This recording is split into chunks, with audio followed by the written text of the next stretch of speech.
So next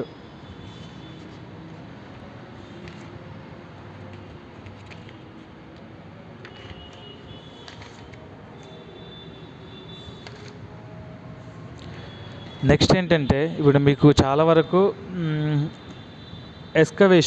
ఎస్కవేషన్ అనేది ఒకటి ఉంటుంది. సో కన్స్ట్రక్షన్కి వెళ్తే, ఇప్పుడు ఇండస్ట్రీకి వెళ్తే మాత్రం ఇండస్ట్రీకి ఫార్మాకి వెళ్తే మీరు అక్కడ వర్క్ ఏముండదు. వర్క్ ఏముంటుందంటే ఓన్లీ మీరు ఫైర్ ఎక్స్టింగ్విషర్స్ చూసుకోవడం, ఫైర్ స్ప్రింక్లర్ని అవన్నీ ఆల్రెడీ ఫిక్స్ చేసి ఉంటాయి, అది కాంట్రాక్టర్లు ఫిక్స్ చేస్తారు. సో ఆ ఫైర్ స్ప్రింక్లర్స్ అండ్ అలారం అలా కొన్ని కొన్ని చోట్లలో ఇప్పుడు నార్మల్గా వాళ్ళకు పొగ వచ్చేదనుకో, అక్కడ ఫైర్ స్ప్రింక్లర్స్ ఆన్ అవుతాయి. కొన్నిట్లలో కొన్ని సంబంధించిన దాంట్లో అలారం యాక్టివేట్ అవుతుంది. సో అలాంటివి అయినప్పుడు సో వెంటనే నార్మల్గా వర్క్ పర్మిట్ సిస్టంలో ఇది మోగుతుంది అన్నమాట. సో ఎస్కవేషన్ ఇలా మోగుతుంది. సో అందుకోసమే ఇది చాలా వరకు ఇండస్ట్రీకి ఎక్కువ వెళ్తారు. సో ఇండస్ట్రీ అనేది చాలా తక్కువ ప్లేస్మెంట్స్ ఉంటాయి, చాలా తక్కువ అలా ఉంటాయి కాబట్టి ఇండస్ట్రీ కూడా దొరకడం బెస్టే ఉంటుంది. సో ఎందుకంటే టైం టు టైం ఉంటుంది. కానీ కన్స్ట్రక్షన్లో శాలరీస్ ఎక్కువ ఉంటాయి, చాలా శాలరీస్ ఉంటాయి. వర్క్ పర్మిట్ సిస్టమ్ ఉంటుంది. ఇప్పుడు మీరు వాళ్ళు లేబర్స్ కానీ ఇంజనీర్స్ కానీ ఎవరైనా కానీ ఏ వర్క్ చేయాలన్నా 100% వాళ్ళకి వర్క్ పర్మిట్ కావాలి. సో వర్క్ పర్మిట్ లేనిది వాళ్ళు వర్క్ చేయకూడదు కూడా, వాళ్ళు చేయరు కూడా. సో అందుకోసమే వర్క్ పర్మిట్స్ ఉంటాయి. కొన్ని వర్క్ పర్మిట్స్ ఎట్లుంటాయంటే specific work be carried the instructed hazards areas and records of condition and requirement agreed to upon to between persons hazards related received the permit. ఇప్పుడు మనం safety officer time to time ఇస్తాం. పొద్దున 10 నుంచి సాయంత్రం 5 వరకు ఇస్తాం. కొన్నిట్లో నైట్ షిఫ్ట్ వాళ్ళకు సాయంత్రం 5 to 12 వరకు ఇస్తాం. ఇలా ఉంటాయి. ఆ వర్క్ పర్మిట్లో ఆ వర్క్ చేసేటప్పుడు వాళ్ళు అది మాత్రమే వర్క్ చేయాలి.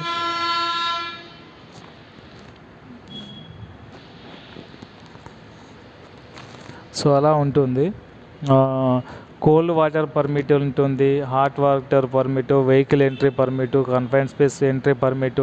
సో ఇలా ప్రతి దానికి excavation permit, gas connection limited work permit, confined space entry, hot work, ఇలా ప్రతి ఒక్కటి ఉంటుంది. సో దీంట్లో gas permit, cold water less 10% up to 20% with air marks. మీరు గ్యాస్ లిమిట్స్, మీరు కన్ఫైన్డ్ స్పేస్కి వెళ్తే ఒక గ్యాస్ ఉంటాయి. సో వాటిలోకి వెళ్ళి మీరు పర్మిట్స్ వేరే ఉంటుంది. అది గ్యాస్ కంపెనీకి వెళ్తే అక్కడ గుజరాత్లో ఉంటే వాళ్ళకు ఇప్పుడు లేబర్స్ వెళ్తారు కదా, లేబర్స్ వెళ్ళే దాంట్లో వాళ్ళకి వర్క్ పర్మిట్కు మనం ఇవ్వడం కోసం అలా దాంట్లో ఫస్ట్ ఆఫ్ ఆల్ మనం నార్మల్గా చెక్ చేస్తాం అన్నమాట. దాంట్లో ఆక్సిజన్ ఎంత ఉంది, ఆక్సిజన్ లెవెల్ ఎంత ఉంది, అండ్ కన్ఫైన్డ్ స్పేస్లో ఆక్సిజన్ లెవెల్ 19.5 to 23.5 ఉండాలి. Less than 10% up to the 20% with a mask. And H2S below 10 ppm, above the 10 ppm enter they should be where breathing. And toxic gases reading shall be. మీరు ఇవన్నీ ఎలా చేస్తారంటే మీకు దీనికి సంబంధించిన equipments ఉంటాయి, and దీనికి సంబంధించిన మాస్కులు ఉంటాయి, వీటికి సంబంధించిన ప్రతిదీ ఎక్విప్మెంట్ అన్నీ మెషినరీస్ ఉంటాయి. So CO2 25, Cl2 calcium 0.55 ppm, SO2 2 ppm, NH3 25 ppm, no entry for event the basic level 20% H2S and more than 100 ppm, CO2 more than 500 ppm. ఇలా ఉంటాయి. వాటిలో వర్క్ పర్మిట్ వెళ్ళినప్పుడు మనం అవి ఇస్తామన్నమాట, అంతే. సో ఆ తర్వాత ప్రాపర్ ల్యాడర్ ఇన్స్పెక్షన్ ఉంటుంది. ల్యాడర్ అంటే నిచ్చెన, పెద్ద పెద్ద నిచ్చెనలు వేస్తారు కదా. సో అది ఏంటంటే ఇప్పుడు కింద బాగా లేకుంటే పైనకి వెళ్ళి చాలా కట్టాక ఒక 5 floors కట్టారనుకో, కింద ఒకటి బాగోలేదు. సో అది ఇరిగితే 5 ఫ్లోర్కి అది నిచ్చెన ఎక్కిన పర్సన్ ఇరిగి కింద పడి చనిపోయే ప్రమాదం ఉంటుంది. సో అందుకోసమే అందుకోసమే మనకు ఇది ఉంటుంది. అందుకోసమే దీన్ని మనం రెఫర్ చేస్తారనమాట. Safety officer first of all check చేస్తాడు. చెక్ చేసి అది ఎలా ఉన్నాయి ఏంటి అని చెప్పేసి అప్పుడు వాళ్ళకి ప్రాపర్గా ల్యాడర్ వర్క్ పర్మిట్ ఇస్తారు. ల్యాడర్ ఇన్స్పెక్షన్ చేసినాక వాళ్ళకు పర్మిట్ ఇస్తారు. సో దాని తర్వాత చెక్ లిస్టులు ఉంటాయి కొన్ని. చెక్ లిస్టులు అంటే టూల్ బాక్స్ మీటింగ్ ఉంటుంది. టూల్ బాక్స్ మీటింగ్ అంటే మీరు లేబర్స్కి టూల్ బాక్స్ మీటింగ్లో ఎక్స్ప్లెనేషన్ చేయాలి. సో టూల్ బాక్స్ మీటింగ్లో ఎక్స్ప్లెనేషన్ చేసినాక ఆ తర్వాత inspector your work area and your machinery tools before the start the work and do the correct the personal protection equipments and have been trained to correct way to selected maintenance inspect and PPEs. You are avoid hazards electricity understanding dangerous by the trying the respect and the more the escape. ఇలాంటి కొన్ని ఏంటంటే నార్మల్గా ఇలా check లిస్ట్లు ఏం చూసుకుంటామంటే electrical సంబంధించిన wires సంబంధించిన equipment check చేస్తాము. ఆ తర్వాత వెహికల్ చెక్ లిస్ట్ ఉంటుంది. ఆ తర్వాత మన కొన్ని నియర్ మిస్ ఉంటాయి. సో ప్రతిదీ చెక్ లిస్ట్ చాలా ఉంటాయి. చాలా చెక్ లిస్ట్ ఉంటాయి. అవి ఎప్పుడంటే మీకు ఎక్స్పీరియన్స్ వచ్చినాక ఆ తర్వాత మీరు చెక్ లిస్ట్ మీకు అవసరం. ఇప్పుడు ఏమి ఉండదు చెక్ లిస్ట్లో, మీరు చేయాల్సింది కూడా ఏముండదు పెద్దగా. ఎమర్జెన్సీలో ఉన్నప్పుడు ఏం చేయాలి, మనం అక్కడ ఎమర్జెన్సీ అయితే దానికి మనం ఒక ప్లాన్ గీయాల్సి ఉంటుంది ఫస్ట్ సైట్కి.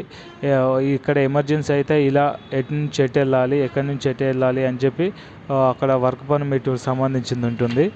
సో దాని తర్వాత safety attitude it can the happen me, అదే అవసరం లేదు. హైడ్రోజన్ సల్ఫైడ్ అవసరం లేదు. వెహికల్స్ నడుపుతుంటే మాత్రం కంపల్సరీ మీరు వాళ్ళని చూస్తే కంపల్సరీ వాళ్ళ డ్యూటీ నుంచి తీసేయడమే చేయాలి వాళ్ళు. ఎందుకంటే డ్యూటీ చేసేటప్పుడు మొబైల్ ఫోన్ వాడడం చాలా ప్రమాదం. సో అది అందుకోసమే office safety or office unsafety act.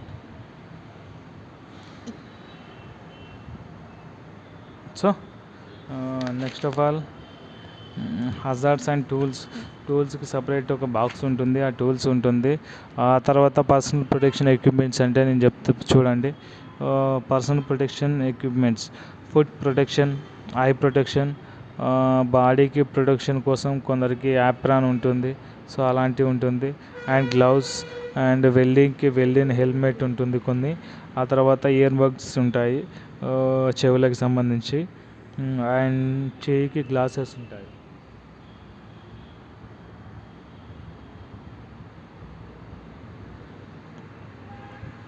Hazards of chemical సంబంధించిన కెమికల్కి ఒక ఎక్విప్మెంట్స్ ఒక మాస్క్ ఉంటుంది. అది ఓన్లీ కెమికల్స్కి సంబంధించిన వాటిలో వాడతారు. And safety belt, safety harness are compulsory well working on elevations of 6 feet above grade. Compulsory మన సేఫ్టీ హార్నెస్ ఉంటుంది, సేఫ్టీ బెల్ట్, అది మన బాడీకి వేసుకుంటాము. అది 6 feet అబోవ్ గ్రేడ్లోనే ఉంటుంది. ఆ personal protection equipments definite like H2S monitor, LED instructor, oxygen analysis, SCBA and ఇలాంటి కొన్ని ఎక్విప్మెంట్స్ ఉంటాయి. అది అండర్ గ్రౌండ్లో కానీ వాటిలో వాడినప్పుడు ఇవి కంపల్సరీ అవసరం ఉంటాయి. సో ఆ తర్వాత మన నార్మల్ మాస్క్ ఉంటాయి. కొన్ని టాక్సిక్ గ్యాసెస్ రిలీజ్ అయ్యే వాటికి కూడా ఆ గ్యాసెస్ రిలీజ్ అవుతాయి కదా, సో వాటిని వాడతారు. సో మీరు ఆన్లైన్లో సెర్చ్ చేసి చూడండి, మీకు ఈజీగా తెలుస్తుంది. So what is the unsafe act and unsafe condition, ఇది కూడా ఒక అన్సేఫ్ యాక్ట్, అన్సేఫ్ కండిషన్స్ ఉంటాయి. Explain for unsafe conditions: oxygen deficiency and pressure of toxic gases, presence of flammable gases, presence of materials supply or damaged working floor, ungraded machine and improperly guarded machine, and loose electrical connections, electrical applications, poor housekeeping and stocking of material, and measures of instruments and tools, materials elimination.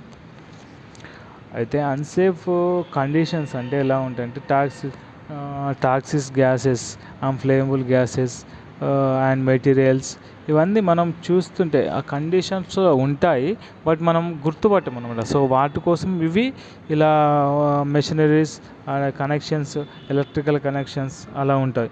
ఆ unsafe act అంటే ఇంప్రూవర్ methods and ఇంప్రూవర్ tool equipments, proper PPs without authority, over confidence and laziness, slowing of, house play, health, supervisory failure, poor training, lacks of disciplines, poor housekeeping, unsafe behavior, unsafe attitude, lacks of knowledge, unsafe personal dress and accessories.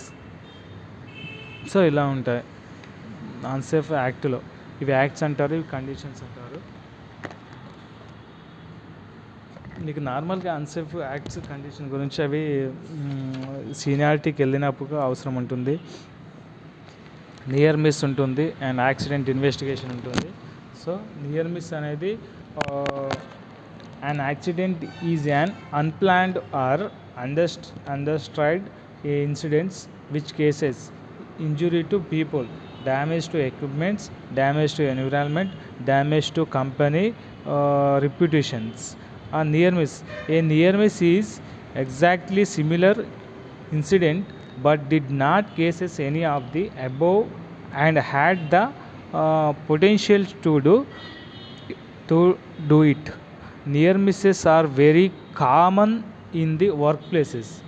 These incidents did not cause in injury or property damage only because there were nothing to in the way to be damaged or no one close enough to the injury. So accident అంటే ఏంటి, near miss అంటే ఏంటి అంటే accident is unplanned. ఒక accident అనేది మనం మనం అసలు అది అనుకోకుండా జరిగేదాన్ని యాక్సిడెంట్ అంటారు. సో ఇది యాక్సిడెంట్స్ అయితే పీపుల్స్కి ఇంజురీ కావచ్చు,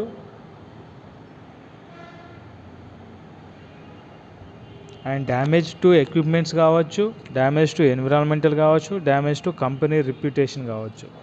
సో ఇలా దీనిని యాక్సిడెంట్లో ఇవన్నీ జరగవచ్చు.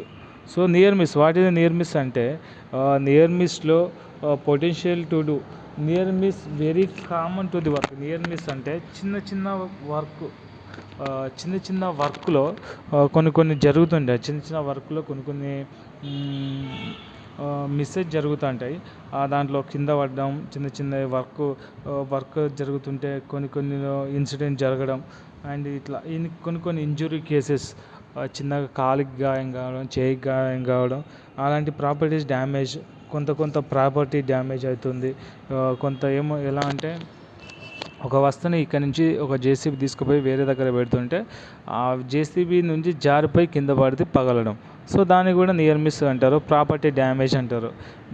Because there was nothing to the way to be damages, close enough to the injuries. So చిన్న ఇంజురీ జరుగుతాయి. సో దానికోసమే ఇలా జరుగుతాయి అని చెప్పేసి నియర్ మిస్లో మనం నియర్ మిస్కి ఒక చెక్ లిస్ట్ ఉంటుంది. నియర్ మిస్ చెక్ లిస్ట్లో మనం ఏమేమి అవుతుంది, అది ఎలా ఉంది, చెక్ని సంబంధించి ఏ వ్యక్తి ఇంజురీ అయ్యాడు, ఏ వ్యక్తికి ఏమైంది, ఏ టైంకి అయింది, ఏ ప్లేస్లో అయింది, ఎక్కడ అయింది, బ్లాక్ ఏ అయిందా, బ్లాక్ బి అయిందా, బ్లాక్ సిలో అయిందా, అండ్ ఏ పర్సన్ ఏజ్ ఎంత, పర్సన్కి ఎంత యాక్సిడెంట్ అయింది, ఫస్ట్ ఎయిడ్ చేసావా లేకుంటే ఎలా జరిగింది ఏంటి అని ఉంటుంది. సో దాన్ని నియర్ మిస్ అంటారు. Why we talk about accidents then did not happens. అది చిన్న యాక్సిడెంట్స్ ఉంటాయి, అది దాన్ని హౌస్ అంటారు. ఇప్పుడు దాంట్లో హౌస్ కీపింగ్ ఉంటుంది. హౌస్ కీపింగ్ అంటే మనం హౌస్ని క్లీన్ చేయడం కాదు, అక్కడ ఉండే వర్కర్స్తోనే ఆ హౌస్ క్లీపింగ్ అంటే ఓన్లీ ఫర్ తుడవడం రాయడం అది కాదు. సో ఇక్కడ ఉండే వస్తువులు ఇక్కడే ఉండాలి. సో ఇక్కడ లేని వస్తువులు ఇక్కడ ఉండకూడదు. ఈ వస్తువులు ఇక్కడ ఉండాలి, ఆ వస్తువులు ఇక్కడ ఉండాలి. సో ఫైల్స్ ఒకటే లెవెల్లో రావాలి. ఇక్కడ సార్లు కూర్చోవడం ప్రాపర్గా కూర్చోవాలి. సో వాళ్ళకు లంచ్ తినడం కోసం వాళ్ళకి సపరేట్ అక్కడ ఉండాలి. సో ఇలా అని కొన్ని టైప్స్ ఆఫ్ ఉంటాయి.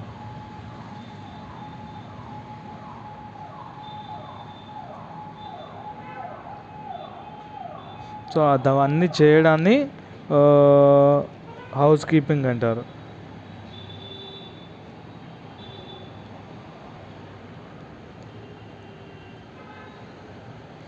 సో నెక్స్ట్ ట్యాగ్ అవుట్లో కొన్ని వస్తువులకి ట్యాగ్ అవుట్ ఇస్తారు, కొన్ని లాక్అవుట్ ఇస్తారు. అంటే లాక్అవుట్ అంటే red colour, yellow colour, green colour ఈ 3 ట్యాగ్లు ఉంటాయి. ఆ ట్యాగ్లో 3 ట్యాగ్లలో రెడ్ ట్యాగ్ ఉండి ఏదన్నా వస్తువుకు ఉండి దానికి రెడ్ ట్యాగ్ వేసామంటే దాన్ని అక్కడికి ముట్టుకోకూడదు, అక్కడికి వెళ్ళకూడదు, ఇట్ ఈస్ డేంజర్ అని చెప్పడం కోసం రెడ్ ట్యాగ్ వేస్తాము.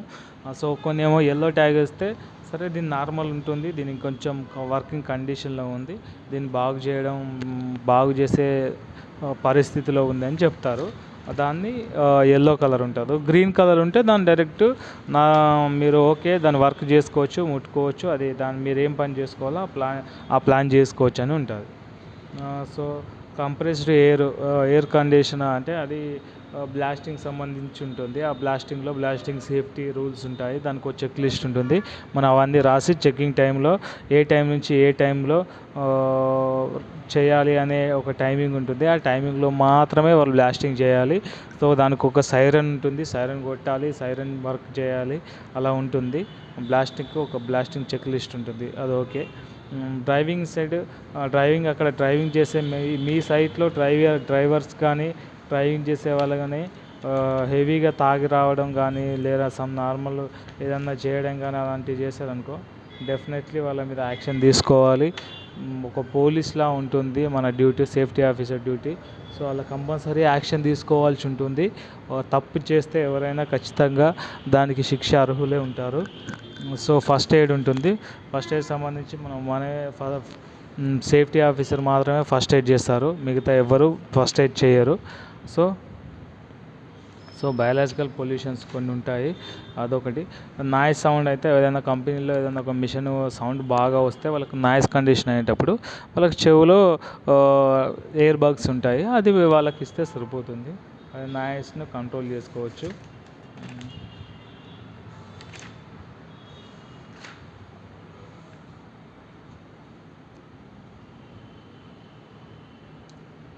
హజార్డ్స్ ఆఫ్ ఎలక్ట్రిసిటీకి సంబంధించి కొన్ని మనం వైరింగ్స్ కనెక్షన్ ఇవ్వడం మనం ఇవ్వము, సేఫ్టీ ఆఫీసర్ చూసుకోవాలి. ఎందుకంటే అక్కడికి వచ్చే వర్కర్స్ ఎక్కువ శాతం ఎలా ఉంటారంటే వర్క్ చేసామా వెళ్ళామా అన్నట్టు ఉంటుంది. సో వాళ్ళకి అందుకోసమే వాళ్ళు ఎక్కువ చూసుకోరు, వాళ్ళ పని వాళ్ళు చూసుకుంటారు. సో మిగతాయి మనం అది ఏ కండిషన్లో ఉంది ఎలా ఉంది అని చెప్పి మనం ఎలక్ట్రిక్ సంబంధించిన దాంట్లో మొత్తం మనమే చూసుకోవాలి. సో అన్నీ నేను ఎక్స్ప్లెయిన్ చేస్తున్నాను, ఇవన్నీ మీరు కూడా ఇది లెసన్ క్లియర్గా వినండి. క్లియర్గా వింటే మీకు 90% క్లాస్ వచ్చినట్టే, మీరు అక్కడికి సైట్లోకి వెళ్ళి జాబ్ చేసినట్టే. వర్క్ పర్మిట్ ఉంటుంది, వెల్డింగ్ వర్క్ పర్మిట్స్ ఉంటాయి కొన్ని. సో ఆ వర్క్ పర్మిట్స్ నేర్చుకోవాలి.